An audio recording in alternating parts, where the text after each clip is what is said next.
In today's video, we will be discussing the difference between RGB and CMYK color modes and their importance in graphic design. So, let's get started. When designing a graphic of any kind, it is important to consider distribution. In other words, are you designing for print or online display? Graphics for print are printed using a process color consisting of cyan, magenta, yellow, and black, so that's where CMYK comes in.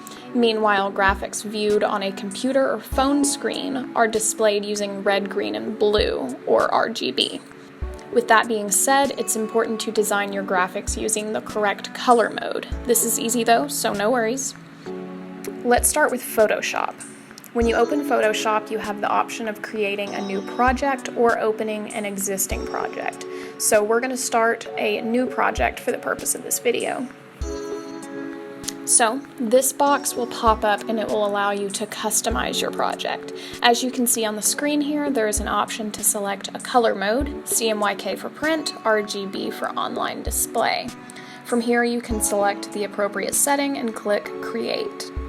Now let's say you have an existing project and you want to ensure that it's set to the correct color mode. I went ahead and opened this image to use as an example.